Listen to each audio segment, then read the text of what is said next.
Hello class, greetings to all of you. Good morning or good afternoon, whatever time it is.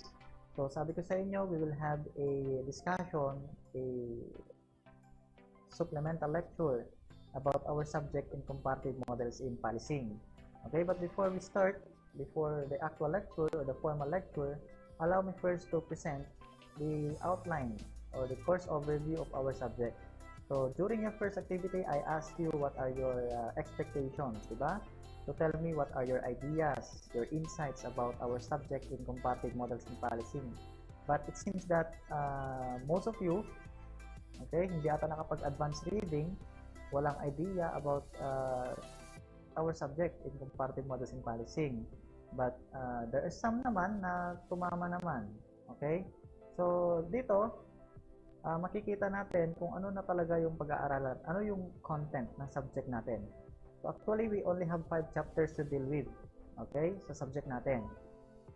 We will start in chapter 1. So sa chapter 1, it is mainly introductory part ng subject natin.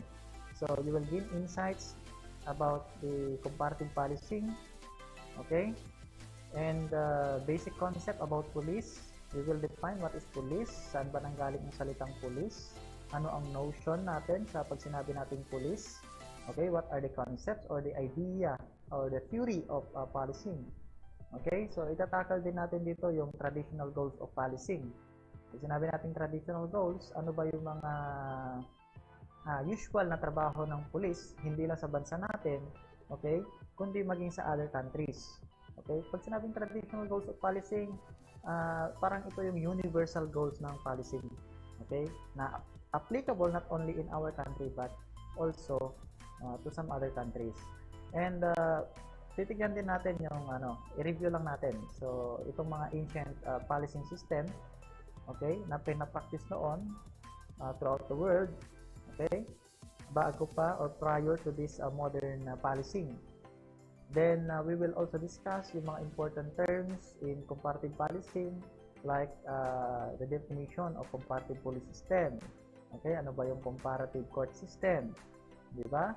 Ano ba yung international criminal justice? Ano ang transnational crime? Okay, mga ano yan, mga definition, mga important terms or relevant terms about our subject in comparative police system or comparative models in policing. So I presume na itong chapter 1, binasa nyo na yan, okay? Alam nyo na yung content ng chapter 1 natin.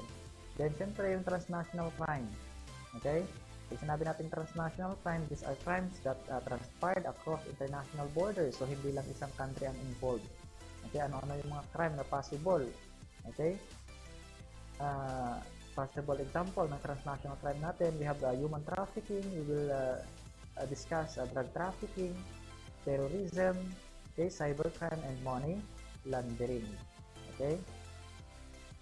Then sa chapter 2, we will deal with the different points to ponder in the study of comparative police system.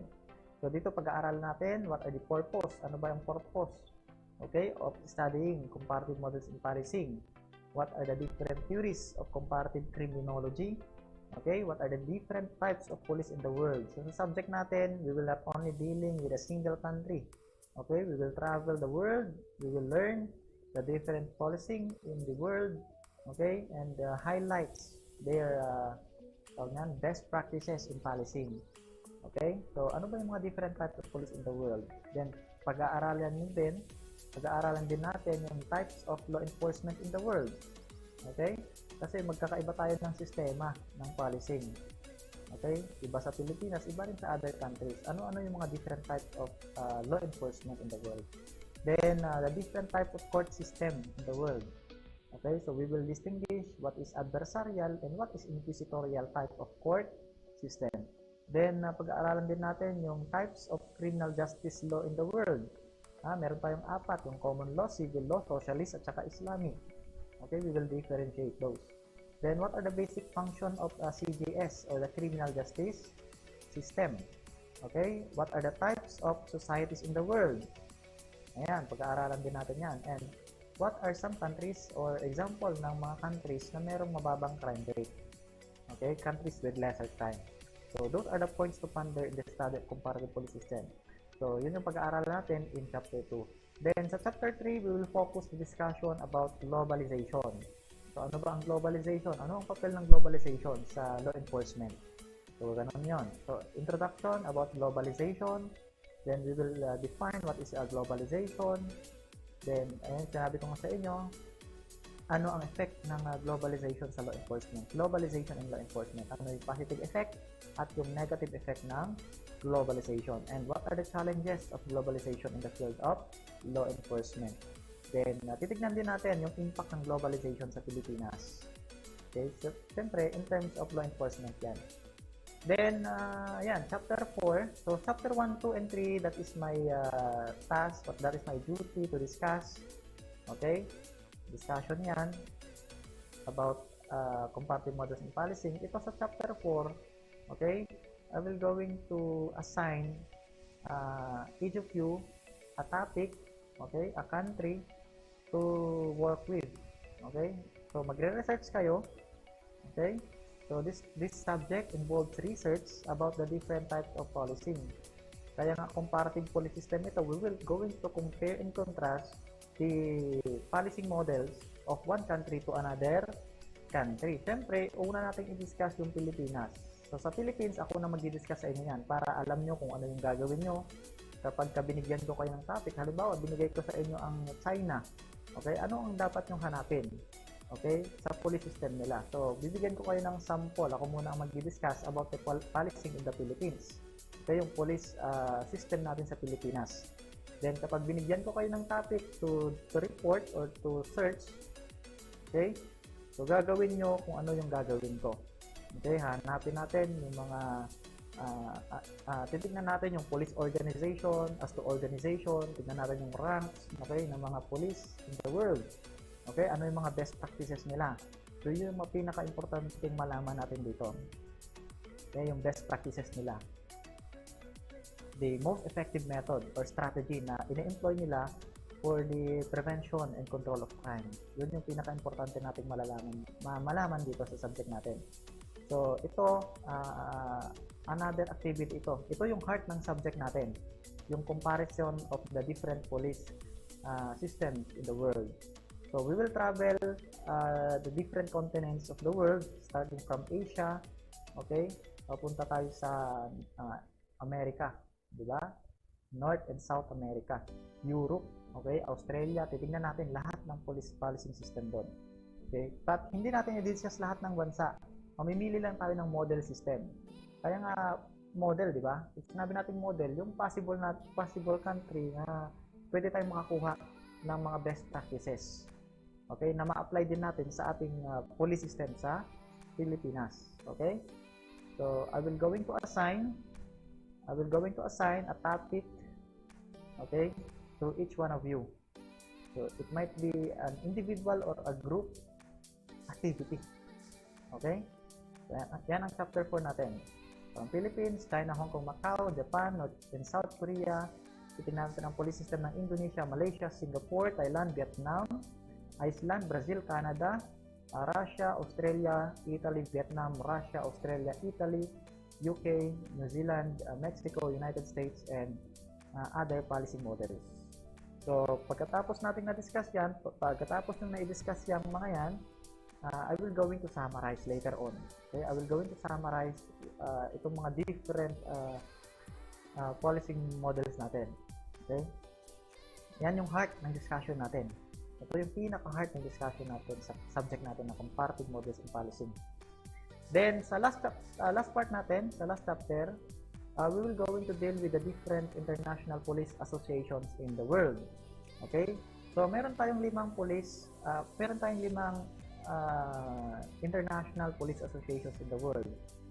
Okay, we have Interpol, Asianopol, we have Europol, we have IACP or International Associations of Chiefs of Police, and we have United Nations Police. So, we will start with Interpol. Ano ba ang Interpol?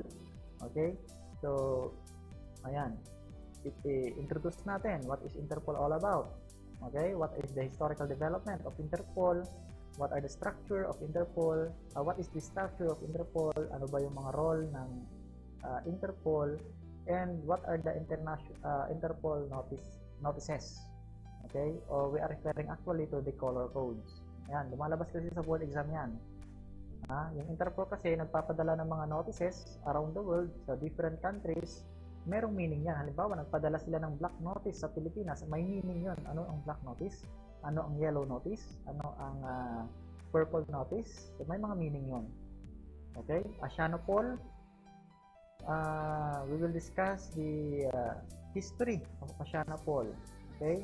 The objective and functions of Oceanopol and who are the member countries of Oceanopol.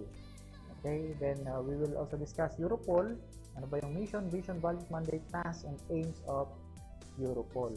So, sino ng member country ng Europol? At ano ang papel na ginagampanan ng Europol? So, we also have the IACP or the International Associations of Chief of Police. We will discuss the history, the mission of IACP, okay, yung membership sa IACP, and the executive services of the IACP. So, anong klaseng organization yan?